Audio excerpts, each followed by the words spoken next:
छातीवर ठेवले आणि त्याच घराण्यात त्याचा जन्म झाला तोच हा ह्या सोमवती नगरीचा एक सैर सेनापती उग्रसेन अशी देहाला संज्ञा. पण हा सैर सेनापती उग्रसेन आज आपल्या राज्याभिषेकाच्या या शिबिराकडे पाहतोय. नवे नव्हे तर एकसारखी ते हानी करतोय का तर त्या सोमवतीच्या राजघराण्यात ज्यांचा जन्म झाला ते राजकर्ता राजा सत्यविजय आणि त्यांच्या कुशिकात वाढणारा त्यांचा पुत्र तो समेत आणि ह्या घराण्याची जबाबदारी तर संपूर्ण राज्याची जबाबदारी कुणावर असेल तर ह्या सर्व सेनापतीवर आणि आमच्या पूर्वजांनी आमच्या वडिलांनी नवे नवे तर आम्ही सुद्धा आजपर्यंत या घराण्याची चाचणी करण्यासाठी या सगळ्यांचं पाऊल उचललं. आजपर्यंत या राज्याच्या रक्षणासाठी स्वतःचं रक्त दिलं, स्वतःचा देहकर्तनाप्रमाणे दिलेला. परंतु त्यातून निष्पन्न काढलं तर काहीच नाही. फक्त सेनापतीचा मान तेवढा मान फक्त आम्हाला मिळाला. त्याच्याशिवाय या सेनापतीशिवाय दुसरं काही मिळणार नाही. आणि म्हणून आमचा काय विचार करतोय की फक्त सेनापती म्हणून या राज्यात दिवस वावरायचं. एवढे पराक्रम राज्य अंगात असतील तर फक्त सेनापती म्हणून मुळीच उपयोगाचं नाही. तर या संपूर्ण राज्याची धुरा स्वतःच्या हस्ते हस्तगत करावी आणि त्याच कारणास्तव आणखी सतत कारस्थान करण्याचा प्रयत्न करतो. आणि कशा प्रकारे करावं याचा विचार करतोय. आणि म्हणतात आम्ही एकाला हस्तगत केलंय तो आहे स्त्री चोर. जेणेकरून तो स्त्री चोर या राज्यात थैमान घालतोय आणि त्या स्त्री चोराला आम्ही हस्तगत केलंय. आणि त्याच्याकडून जे कारस्थान आम्हाला करायचंय तर त्याच्याकडून बाजरा बाहू अश्चिरतगायत करायचंय.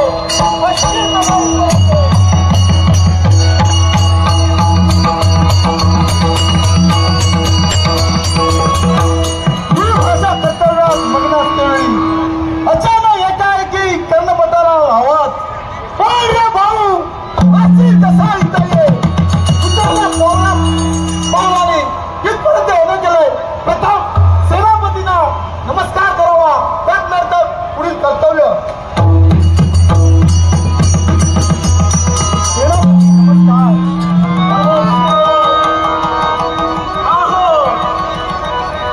तुमच्यावर जबाबदारी सोपवलेली आजपर्यंत तुम्ही पूर्ण करतात. आम्ही कुठे कमी पडलो ना? मुळीच नाही. या राज्यातून रोज एक स्त्री हस्तगत करावी, तिथं पलायन करावं आणि इथपर्यंत घेऊन यावं. आजपर्यंत तुम्ही तुमची कामगिरी पूर्णपणे पार पाडली आणि याच्या पुढे सुद्धा तुम्हाला ती कामगिरी पूर्णपणे पार पाडायची. सेनापती आपण दिलेलं कर्तव्य परिपूर्ण करणंच करीन. ठीक आहे पाहू. मग ह्या हे राष्ट्रवेशीवर न थांबता समोर दिसणाऱ्या आपल्या त्या सोमवती नगरी, ह्या सोमवती नगरी प्रवेश कर आणि सोमवती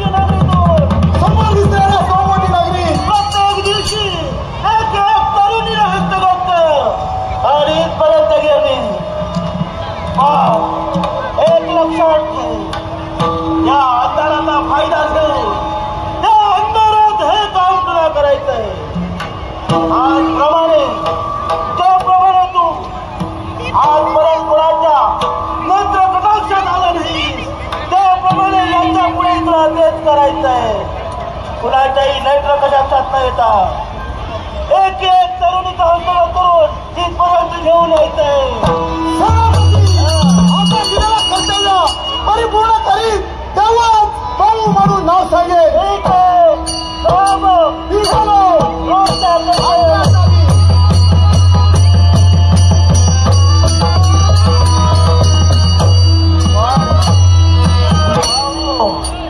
आजपर्यंत मी सांगितलेलं काम आजपर्यंत परिपूर्ण केलं. पण यापुढे तुला महत्वाची कामं करायची आहेत. कारण या समोर दिसणाऱ्या पूर्ण सोमवती नगरीवर या उग्रसेना स्वतः सर्वांचे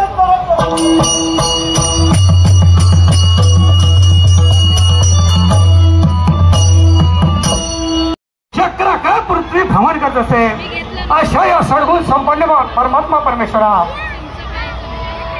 हा सत्यविजय या सोमवती नगरीचा राज करता सत्यविजय आपल्या पवित्र आणि पूज्य चरणी साष्टांग प्रेमात करतोय.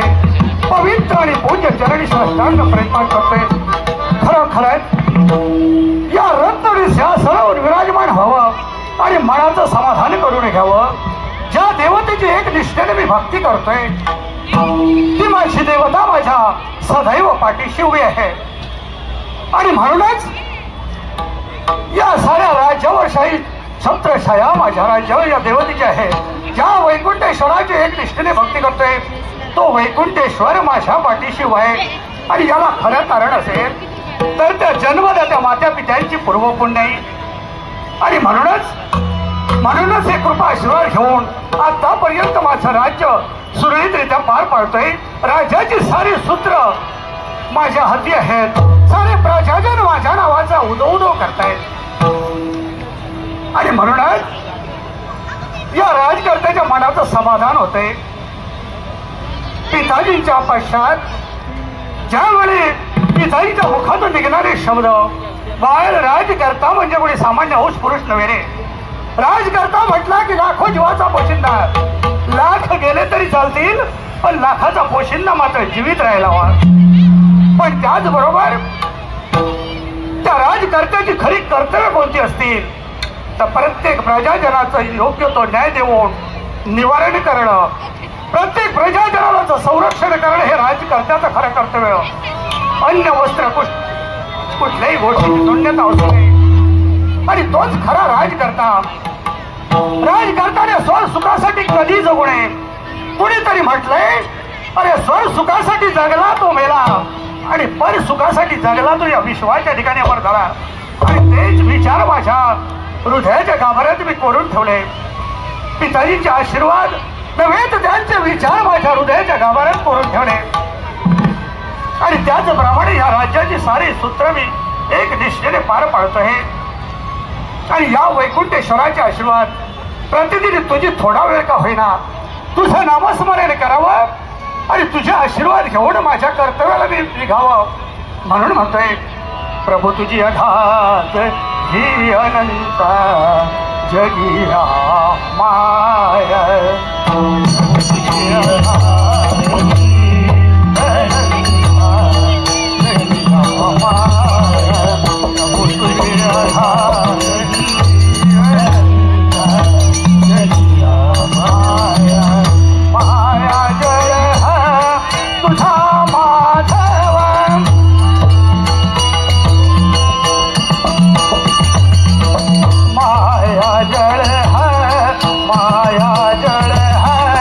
माया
मनाचं समाधान होत नाही आणि माझं कर्तव्य मला हाक देते. परंतु माझ्या सत्यवती राणीच्या मांडी जाऊन दोन निरोप द्यावा आणि तदाला थोडी वाटचालीला सुरुवात करावी हेच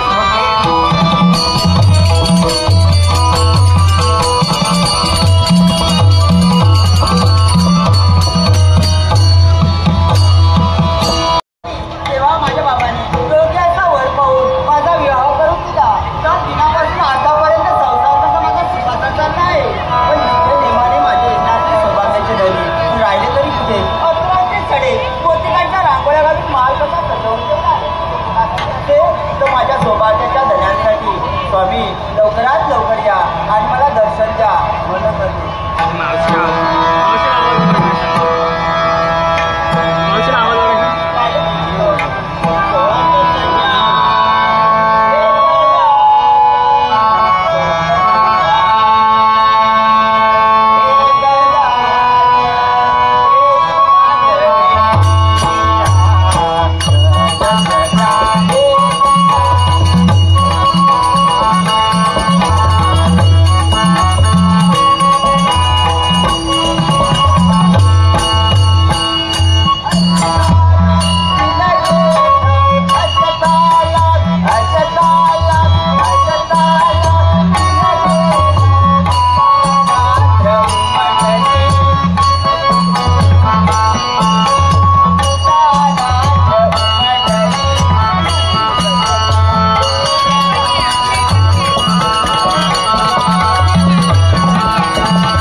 सत्यवती, तुझ्या कर्तव्यात तू मग्न असतेस, पण प्रतिदिनी तुला दर्शन द्यावं, या माने येऊन तुला सुख समाचार द्यावा, तुझी भेट घ्यावी आणि पुनश्च आपल्या द्यावं यासाठी इथपर्यंत आलोय.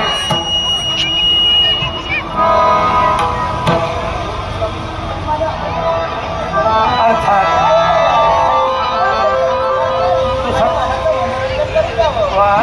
तुझं कर्तव्य तू कधीही पार पाडत असतेस. समाज तुझ्या मुखात निघणारे शब्द गोड मंजूळ असे शब्द ऐकण्यासाठी हे कान आपण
विचार करतात. सत्यवती, हा, तुझ्या माने येऊन दर्शन द्यावं, हा, तुला भेट देऊन पुणे माघारी जावं हा, यासाठी इथपर्यंत आलो होतो. आणि याला कारण एकच, माझ्या मनात विचार वावरत आहेत ते कोणते असतील? असं बोलते. या आमच्या राज्याच्या वेशीत आमच्या राज्यात कोणी अविचारी माणूस काय? आपल्या राज्यात चंडाळ स्त्रियांची चोरी करतोय नाही समजत. आणि अधर्माने त्यांच्यावर अधर्म अत्याचार करतोय. आणि यासाठी एकसारखं मनात विचार वावरत आहेत. हा, चोर सेनापती हा, असताना आमच्या राज्यात असे अधर्मी कोण असेल याचा एकसारखा विचार करतोय. आतापर्यंत कधी असं घडलं नाही आणि याच्या पुढे घडणार नाही याची मला खात्री होती. पण असं काही माझ्यातून होतंय आणि कुठे मी कमी पडतोय. आणि सर सेनापती राज्याच्या वेशीवर फेरफटका मारत असतात. कडेकोड बंदोबस्त असताना असं आमच्या राज्यात आपल्यावर अधर्माने वागणारा कोणी व्यक्ती असेल याचा एक सारखा विचार करतोय. आणि त्याच विचाराने माझं मस्तक कसं धुंद झालंय. हा, यावेळी उचलत्या पावलानं या राज्याच्या वेशीवर जावं. पण माझा सुमेध येण्याची वेळ झाली. त्याची वाट पाहावी थोडा वेळ आणि त्याला गोड निरोप देऊन उचलत्या पावलाने निघून जावं हेच योग्य. कुठे राहिला असेल?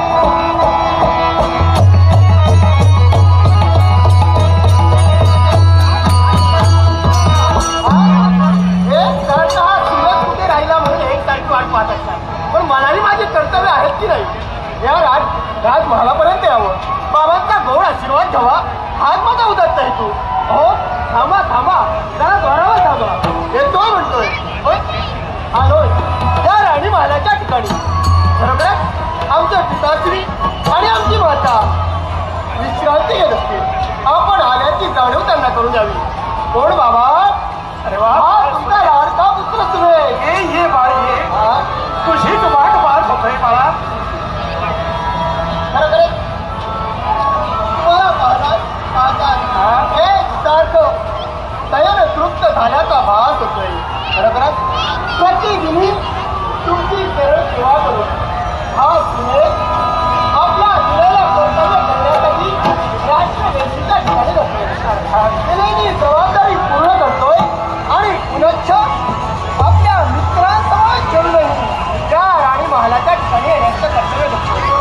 प्रतिदिनी जसा मी सूर्योदय होतोय त्यावेळी तुमची सरळ सेवा करतोय. त्याचप्रमाणे ज्यावेळी सूर्यास्तानंतर त्या राणी महालाची प्रवेश करतोय त्यावेळी तुमची सरळ सेवा करण्यासाठी मी सिद्ध होतोय. आणि म्हणूनच आज या ठिकाणी माझं येणं झालंय.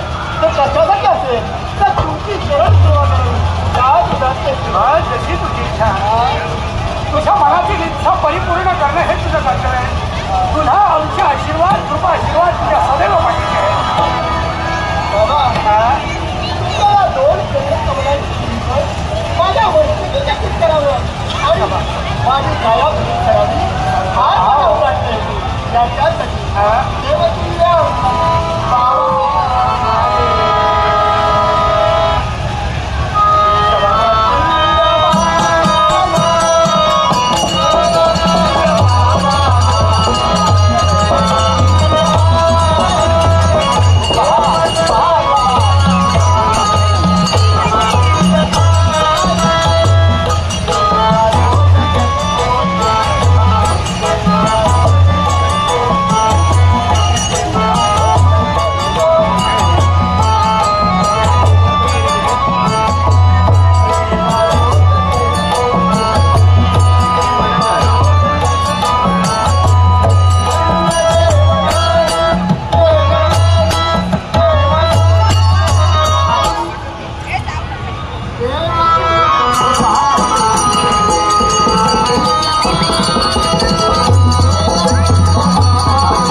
जेव्हापासून समजून आलं त्या दिनापासून तुम्हाला ओळखते.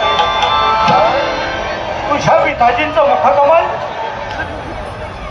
पाहिल्यावर तुझं समाधान होते, पण आज तू बाळ ओळखलायस आणि माझ्या मुखकमला पाहिल्यावर तुझ्या मनात वावरणारे विचार आणि ज्या प्रश्नाचं उत्तर एकच. बाळ आज या तुझ्या पिताजीला प्रश्न पडलाय तो एकच. असा कोण प्रश्न? अरे सर सेनापती आज साऱ्या राष्ट्राच्या राष्ट्रवेशीवर जागता बारा ठेवून आमच्या राज्याची सेवा करताय. तुझे कर्तव्य तू पार पाडत असतोय. आतापर्यंत आमच्या राज्यात असं घडलं नाही आणि असं घडतंय की ते ऐकून मनाला थडसावते. बाबा सांगा, असा कोण प्रसंग आमच्या राज्यात घडतोय? अरे बाळ, जे घडू नये ते घडते. आमच्या राज्यात एका स्त्रीचा अपहरण, काल दिवशी प्रिस्ती अपहरण करून त्या स्त्रीला राज्याच्या वेशीच्या बाहेर घेऊन जातोय.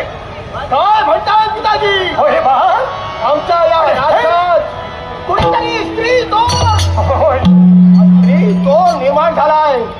प्रतिदिनी एक स्त्री तो अपहरण करतोय. होय बाळ, घनघोरच्या अरण्याच्या ठिकाणी वादक्रमण करतोय. आणि ह्याच राज्याला स्त्रीचा नको त्या तऱ्हेने नाना प्रकारे छळ करण्यासाठी तत्पर ठरतोय. होय बाळ, पण साहेब तुम्ही त्याच गोष्टीचा विचार करताय. योग्य वेळी पायबंद घालणं जरूर आहे. बाळ, म्हणून तुझी वाट पाहत होतो, पण आज उचलत्या पावला हा तुझा पिताजी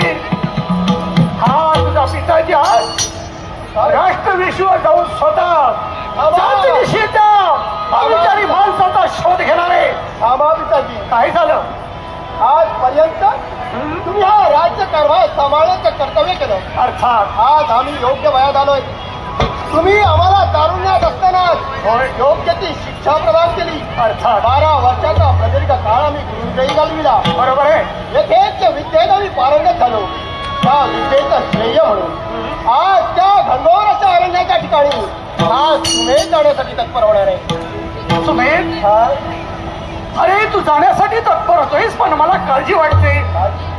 जो एक स्त्री चोर आहे तो एकटा नसून त्याच्या साथीला कोणीतरी असणार आणि एकटा तुका जाऊन तिथे नको तो अनर्थ घडेल आणि बाळ तुझ्यावर कुठला तरी आघात होईल याची मला भीती वाटते रे. आणि म्हणून सांगतोय उचलत्या पावलाने मी जाण्यासाठी तत्पर झालोय. बाबा, तुमचं मन क्षणभर हळवं होतंय. होय, हळवं होतंय कारण आपला पुत्र जर का त्या ठिकाणी गेला असेल, त्यांचं ते अफाट सैन्य पाहून होय बाळ, जर का पुत्राचे काहीतरी बरोबरीत झालं असेल, होय बाळ, तीच भीती वाटते. तुमच्या मनी भेटसावते. अर्थात कोणीच चिंता करू नका. मी पण एकटा जाणार नाहीये. जाताना माझ्या समोर माझ्या राज्यातील अनेक सैन्याला घेऊन जाणार आहे. जो कोणी स्त्री चोर असेल, जिथं कुठं दबा धरून बसला असेल, तिथपर्यंत जाण्यासाठी मी सिद्ध होणार आहे. त्याला नामोहरण करून त्यांना तुमच्या केव्हापर्यंत घेऊन येईल. ऐकला नसेल तर शेवटी नाविलाज माझा या तारणीच्या सहाय्याने त्याला रक्तसिंचित करून देण्यासाठी मी सिद्ध होणार. तू या राजकर्त्याचा पुत्र सुमेध, तुझ्या मुखातून निघणारे शब्द ऐकून मनाला समाधान झालं. बाळ, तुझ्या युद्धेवर मला पूर्णपणे विश्वास आहे. ज्या युद्धेत पारंगत होऊन शस्त्र असतात पारंगत असताना मला कुठल्याही गोष्टीची खंडता वाटत नाही आणि तुझ्या बाबतीत तर मला विश्वास आहे. जा बाळ, यावेळी उचलत्या पावलाने जा. पिताजी, जसा असेल घोडाप्रमाणे जपण्यासाठी हा तुमचा पुत्र सिद्ध होणार आहे. आणि याच वेळी तुम्हाला वंदन करून त्या राष्ट्रवादीपर्यंत जाण्यासाठी शुभाश मंगल.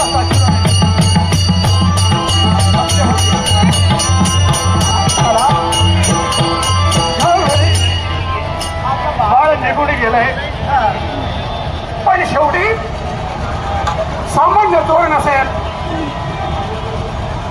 जाऊ दे, बघूया आपण यावेळी कुठे जातोय. त्याची पुरुष दैवाचे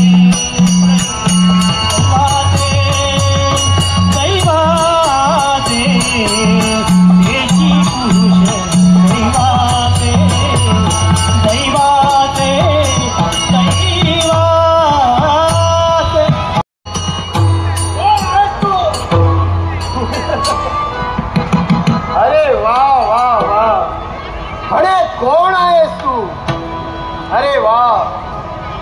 याची वाट पाहत होता तो हा राजकर्त्यांचा पुत्र सुमेध.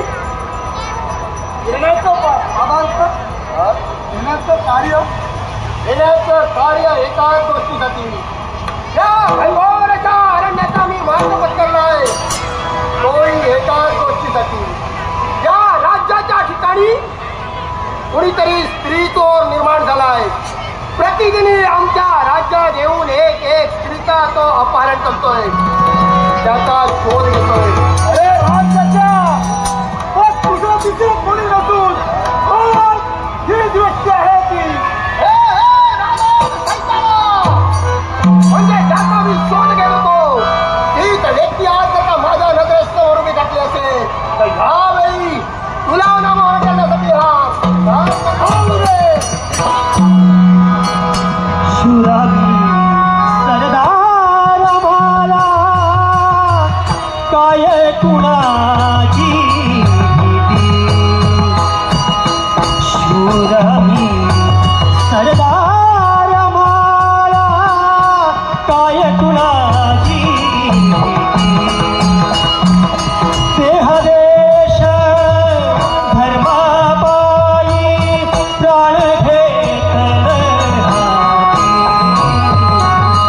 देहदेश धर्माबाई प्राण घेतल हाती.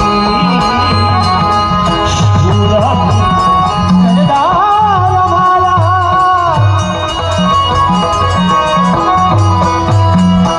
आईच्या गर्भात उमगली सुंदराची तरवारीची लगीन लागेल चढली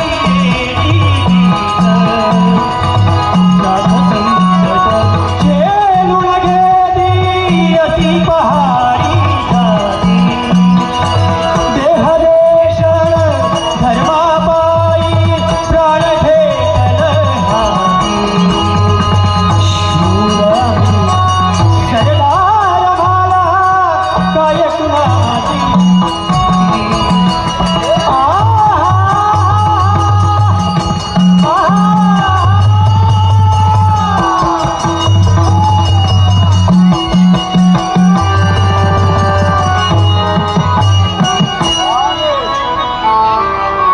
रस्त्यांची पराकाष्ठा केली आणि शेवटी मरून मोकळा झाला.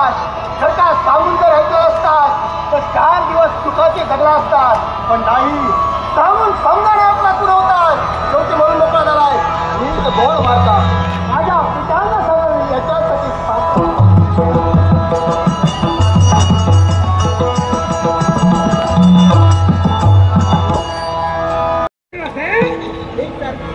तो अविचारी माणूस सापडला की नाही.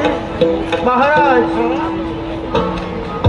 रोज एका स्त्रीचं अपहरण आपल्या राज्यातून होत आहे आणि यासाठी ते होऊ नये यासाठी कटाक्षाने प्रयत्न करतो, पण प्रत्येक वेळी अपयश. उग्रसेन आमच्या हाती अपयश येते, पण अपयश ही यशाची पहिली पायरी आहे. उग्रसेन आणि या अपयशाचं नाव अपयश हे यशाची पायरी आहे. तुमच्या मुखातून निघणारे शब्द खरे, पण आतापर्यंत अपयशाच्या पायरीवरून चढता चढता यश आपल्या हातात आलंय. पण कधी किंवा प्रजाजनांच्या नावाने कोसळतायत.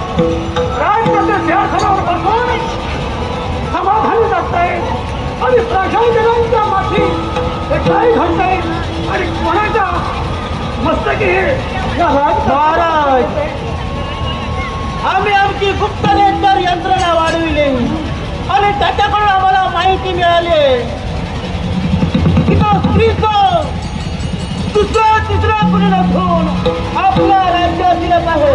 उग्रसेन मी तेच बोलतोय. त्याच राज्यात असणारा कोणीतरी व्यक्ती हे अपहरण करते, अन्य बाहेरची व्यक्ती कोणी येत नाही.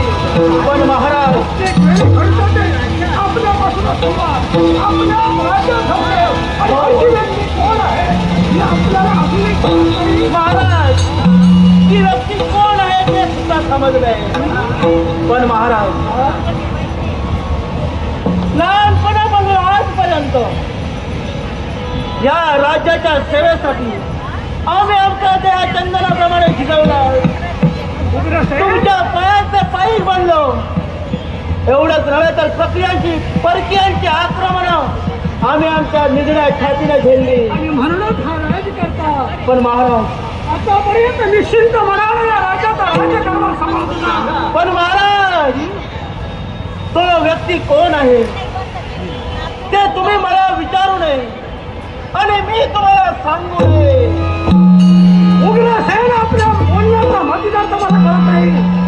मी आपल्याला विचारू नये आणि तुम्ही मला सांगू नये. मतदार ते काय? याला सुद्धा कारण आहे. असं कोणतं कारण? महाराज, जर त्या व्यक्तीचं नावाविना मी तुम्हाला कथन केलं असेल तर कदाचित तुम्हाला ते खरं सुद्धा वाटणार नाही. उग्रसेन, आतापर्यंत न्यायाचा न्यायदंड आम्ही हाती घेतला. प्रत्येक राजजनाचा न्यायदंड आणि असं असता मी तर ऐकून आहे तुम्ही सांगले कोणी आपल्याष्ट असेल तरी न्यायाचा न्याय करणार जो चालतो तो कधी अधर्मात वागणार नाही. मग महाराज, आपल्याष्ट असुरे पंच असुरे त्याला शासन होणार. तुमच्या मुखातून शब्द बाहेर महाराज, अशी कोण व्यक्ती आहे? महाराज, जर कुंपण शेत खाऊ लागलं तर त्या शेताला कुणाजवळ पाहिजे? आपलं बोलण्याचा मतलब मला कळत नाही. आपण काय बोलताय? महाराज, मी सांगणार आहे. ती गोष्ट काळजावर दगड ठेवण्याचा सांगा. उग्रसेन, तो महत्त्वाचा गोष्टींचा तो कधी विचार करत नसतो. ऐकायचं असेल ना? हा? तुम्हाला ऐकायचं नसेल तर ऐका.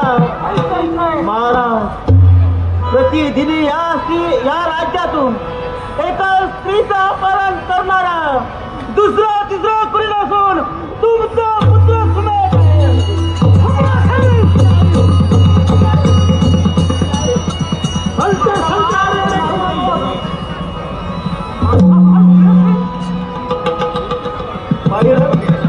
उग्रसेन, आतापर्यंत माझ्या बाळाला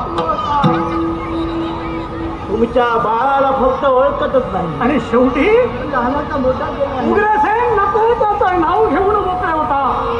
काय बोलतात तुम्ही?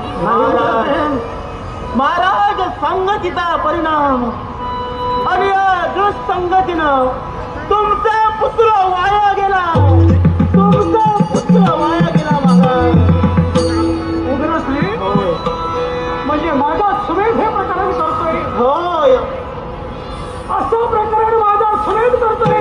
होय कोणत्या शब्दावर तुमच्यावर विश्वास ठेवू? महाराज, अहो हातच्या कंकणाला आरसा कशाला? महाराज, फक्त स्त्रीचं अपहरण करून त्यावर गप्प बसत नाही. सुमेध करतोय ते काय? काय करतोय? सुमेध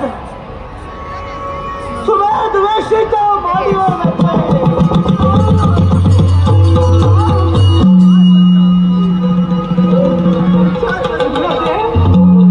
मला सांगा, सुमेध दारूच्या अड्ड्यावर जातोय. तुमचे हे शब्द मी मानले, पण उग्रसेन आतापर्यंत तुमच्यावर विश्वास ठेवून या राज्याचा राज्य करणारा मी निश्चितपणे महाराज, आणि आमच्या राज्यावर आरोप घेत आहे. नव्हे तर तो वेशाच्या माडीवर जाऊन बसला. आणि हे तुमच्या मुखातून शब्द महाराज, आतापर्यंत माझ्या कानापर्यंत का नाही? महाराज, सेनापती, आमच्या शब्दावर तुमचा विश्वास नसेल तर हे जे शस्त्र आणि ही आमची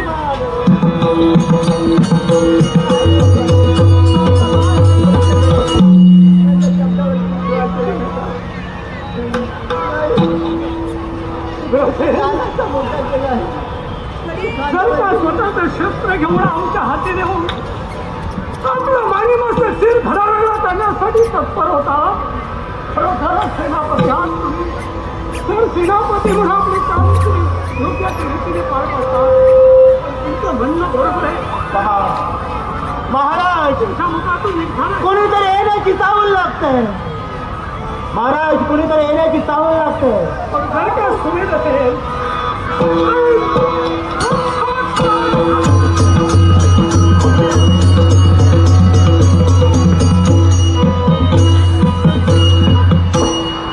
पिताजींनी दिलेली जबाबदारी पूर्ण केली आणि पुनश्च माझी पाहुणा या माझ्या राज दरबाराच्या ठिकाणी आली. रगत आपण ही गोड वार्तांचा बाब पिताजींना कळवली. हा तुमचा लाडका पुत्र तुम्ही दिलेली गोड जबाबदारी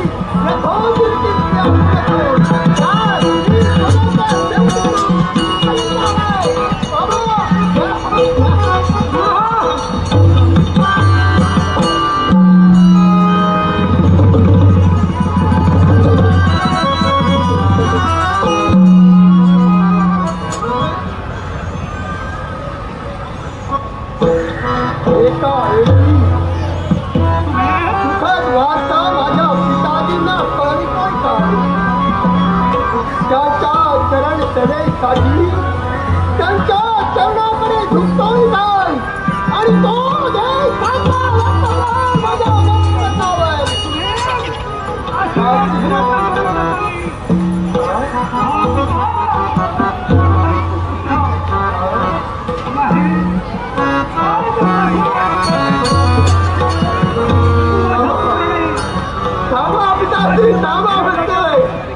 काय म्हणताय 9 महिने 9 दिवस हाडा मांसाचा गोळाच्या उराच्या मातेने सावरला. तेच मातेचं नातं तेच पित्याचं नातं आज तरी हे सांगत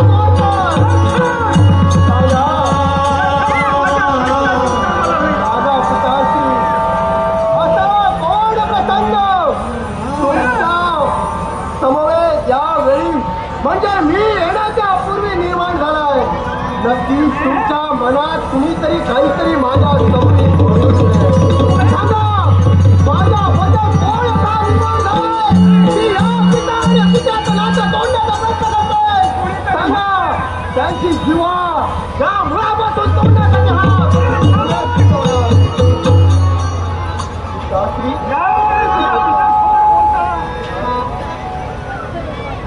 ज्या प्रश्नाची उत्तरं द्यायची आहेत ना हे प्रश्न विचारा.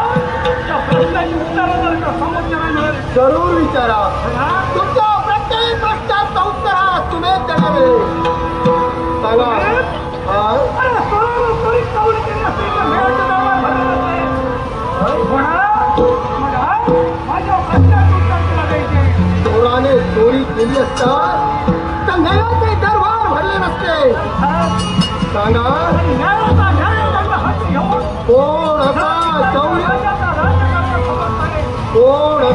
चौर्य कर्माचा प्रकार या सुमेशच्या हातून घडतोय. यावेळी तुझ्या प्रश्नाची उत्तर तुला द्यायचे. देशाच्या माडीवर गेला होतास की नाही गेला होतास की नाही हे मला उत्तर हवे. गेला होता वेश्येच्या माडीपर्यंत जाण्याचा प्रयत्न या सुमेशने केला. झाला म्हणायचं समाधान. माझ्या प्रश्नाचं उत्तर मिळालं.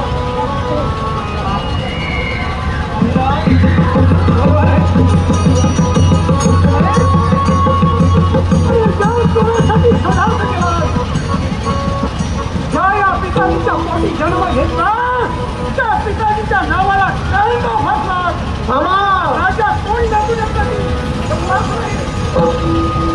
त्या स्त्रीचा अपराधी घालताय. त्या स्त्रीचा शोधायचा तू गेला होता पण त्या शोधाचा नको त्या स्त्रीचा अपराध तू घडवतोय. नाही त्या गोष्टीसाठी मी गेलो होतो त्याच्या मागे मूळ कारण वेगळं आहे. मूळ कारण काय ऐकलं. माझ्या प्रश्नाचं उत्तर मिळालं. देशाच्या माडीवर गेला होता होय ना.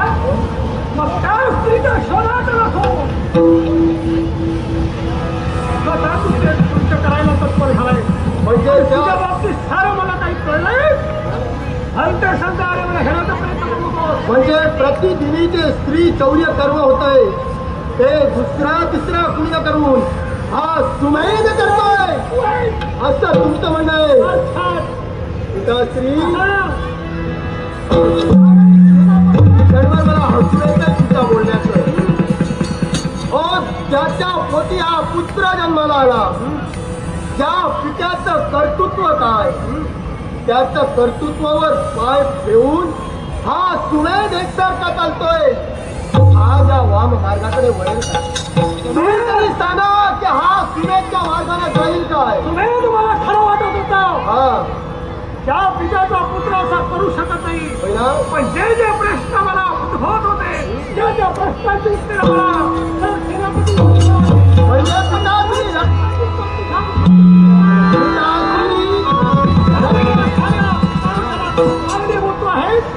म्हणजे पिताश्री रक्ताच्या नात्यापेक्षाही तुम्हाला पैशाचं नातं कुठं तरी श्रेष्ठ वाटतोय.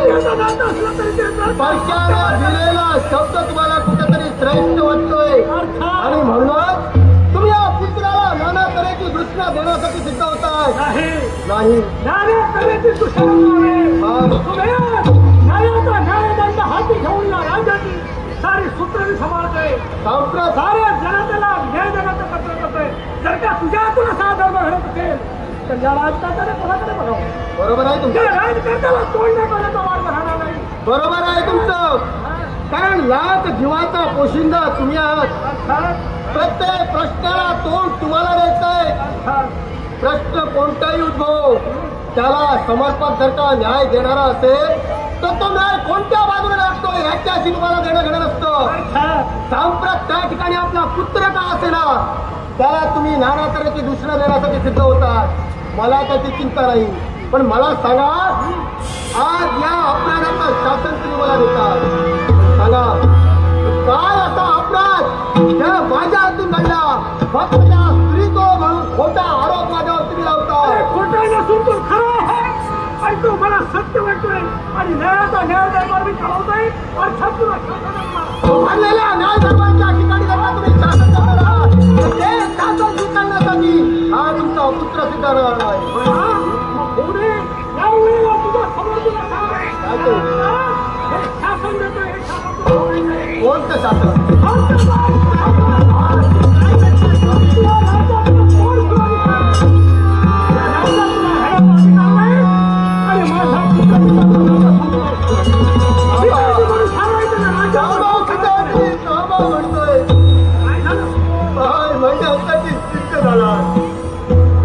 आजपर्यंत हा सुमेध लहानाचा मोठा झाला. तुमची करंगळी पकडून जीवनाचे प्रत्येक धडे घेऊ लागला. आज तो एवढा मोठा झाला तो त्याला कारण ठेवूया. आणि असं असताना हा राजकारभार एकसारखा समाज असताना एका कृत्यापायी तुम्ही तुमच्या पुत्राला जर का हद्दपार करत असाल तर हा तुमचा पुत्र तुम्ही केलेला शांत भोगण्यासाठी साम्राज्यात साडा करण्याचो